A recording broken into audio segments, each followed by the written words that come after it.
fait référence à la cartographie de 2013 et de 2022, je pense.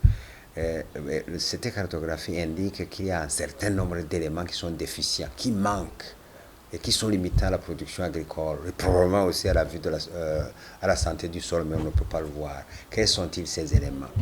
L'azote déficient, le phosphore déficient, le potassium déficient, le calcium déficient, le magnésium déficient, ça fait 5, le cuivre déficient, le bore déficient et le cuivre ou le zinc, si vous voulez, sont déficients. Donc il y a 8 qui sont reconnus déficients, n'est-ce pas?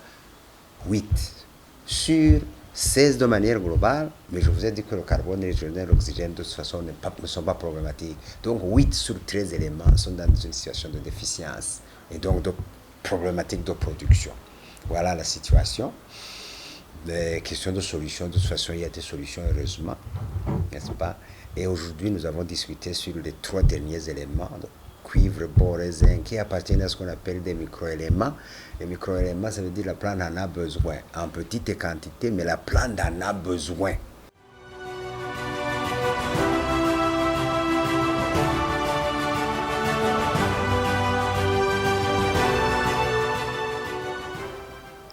Parce que s'il advient que ces éléments manquent, même si la plante en a besoin en petite quantité, il n'y a pas de production.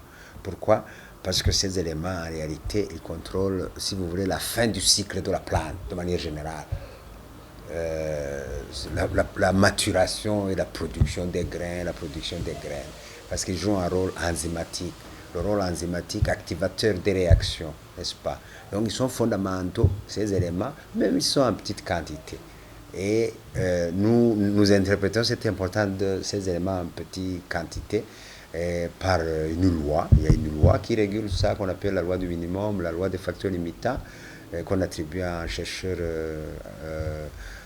allemand qui s'appelle von Liebig, Justus von Liebig, qui dit, vous savez, la production agricole est limitée par l'élément, qu'il soit macro, donc dont la plante a besoin en grande quantité, ou micro. Si cet élément l'un ou l'autre est en petite quantité, c'est cet élément même qui contrôle, qui limite la production, même s'il s'agit de ces microéléments comme le cuivre, le bore et le zinc. Moi, j'ai identifié les 3, il y a d'autres, il y a aussi le fer, le manganèse, le molybdène et le chlore. Nous avons aujourd'hui travaillé sur les 3 éléments parce que ce sont les 3 éléments qui ont été identifiés comme les plus déficients au Burundi.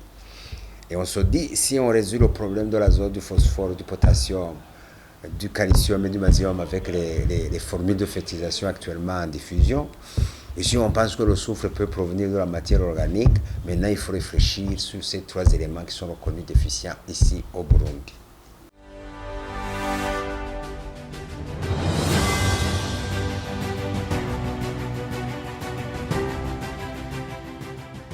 Alors, dans toute chose, ça c'est la vie.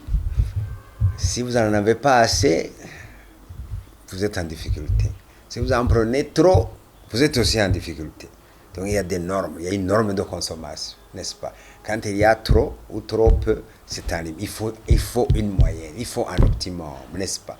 Alors la particularité de ces microéléments, c'est que la plante en a besoin en petite quantité. Et que la limite ou la marge entre les conditions de déficience, ça veut dire de manque de ces éléments pour la production agricole, et de toxicité, ça veut dire excès au-delà de ce dont la plante a besoin, cette marge est très très très proche, elle est très étroite. Donc si on ne fait pas attention, ça veut dire que vous pouvez appliquer ces éléments dans le sol et vous pouvez vous tromper de quelques grammes, de quelques kilogrammes, vous versez de la déficience à la toxicité. Ça c'est un phénomène connu, qui est aussi connu pour la correction de l'acidité. Ça se crée lorsque vous appliquez trop d'eau chaude, trop de dolomie pour corriger l'acidité. Si vous allez au-delà de ce qui est nécessaire, ça veut dire que vous versez de la déficience à la toxicité. Et donc, même pour le chauffage, c'est connu, si vous appliquez trop de dolomie et d'eau chaude, vous arrivez à des conditions de déficience. Par exemple, pour le cas du phosphore, c'est connu, n'est-ce pas? Donc il y a un idéal, il y a des quantités idéales. C'est pourquoi on parle de fertilisation raisonnée, n'est-ce pas? Il faut tenir compte, pour le cas spécifique de ces microéléments, d'autres sources Parce que la fertilisation minérale n'est pas la seule source. La nature a créé ces différents éléments dans le sol, n'est-ce pas? Et j'ai bien montré que lorsque vous corrigez l'acidité, vous augmentez le pH, vous augmentez la disponibilité de ces éléments. Donc l'effet indirect, l'un des effets indirects de la dolomie, au-delà du pH, de l'augmentation du pH, c'est que vous augmentez la disponibilité de ces trois éléments et d'autres. Ça, c'est la première chose. Nous avons aussi montré que la matière organique, c'est une source de ces éléments. Lorsque vous appliquez la matière organique, vous augmentez aussi les quantités de ces microéléments nécessaires à la production agricole. Et c'est d'autant mieux si vous recyclez même les résidus. Au lieu d'exporter les résidus de bananier ou de maïs ailleurs et que vous les recyclez, vous augmentez aussi la disponibilité de ces microéléments et d'autres éléments si vous voulez. Ça fait trois sources. Et nous avons aussi insisté sur les micro-organismes du sol, notamment les mycorhizes, les champignons symbiotiques qui s'associent à certaines plantes et qui, de toute façon scientifiquement c'est prouvé, permettent d'augmenter la disponibilité de ces éléments connus pour le phosphore, mais nous avons montré aussi que ces micro-organismes du sol qui se trouvent dans le sol associés à différentes cultures augmentent aussi la disponibilité de ces micro-éléments, particulièrement sur le cuivre et le bore. Et donc nous disons qu'il y a plusieurs sources de ces différents microéléments. Source directe, matière organique, résidus, source indirecte, mycorhizes, ou source indirecte, augmentation du pH, dont on doit tenir en compte avant de penser à une fertilisation externe, à une fertilisation minérale à travers les engrais. Parce qu'autrement, si on n'en tient pas compte, on peut éventuellement tomber dans les processus de toxicité, vouloir résoudre un problème et en créer un autre. C'est pourquoi il faut vraiment raisonner, il faut bien réfléchir sur ces différentes sources, de façon que la fertilisation minérale ne vienne que comme complément à ce qui peut être disponible dans le sol.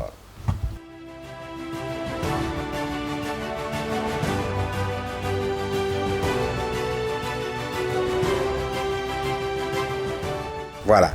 Alors, je vais vous dire une chose. L'agriculture au Burundi, c'est un secteur qui intéresse tout le monde, du grand jusqu'au petit. N'est-ce pas? Tout le monde.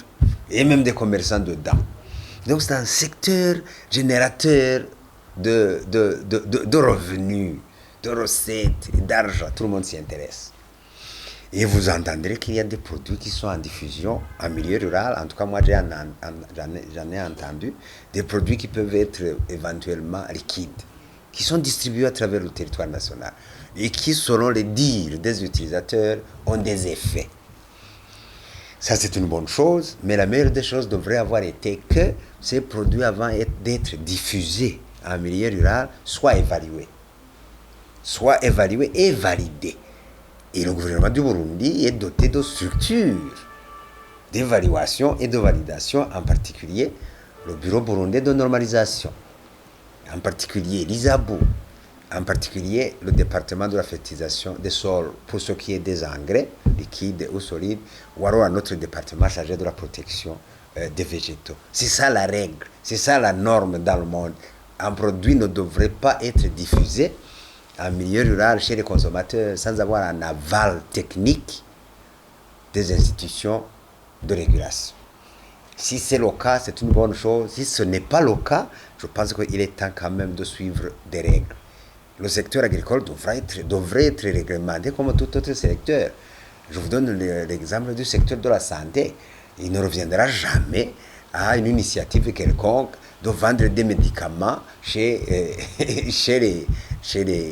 à la population sans que ce soit validé par les services techniques de tutelle réglementaire. Non. Donc la règle est claire, au Burundi comme ailleurs, on ne peut pas distribuer des produits sans validation des services techniques. Voilà.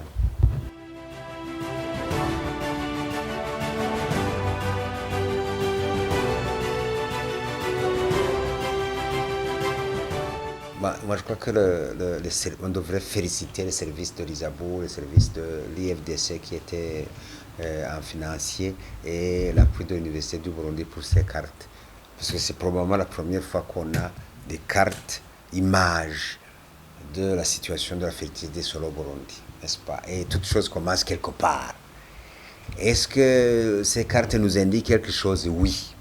Est-ce que ces cartes sont idéales, encore une fois, extrêmement précises? Probablement pas. Mais il y a un début. Quand on n'a pas ce qu'on aime dans l'immédiat, on aime ce que l'on a.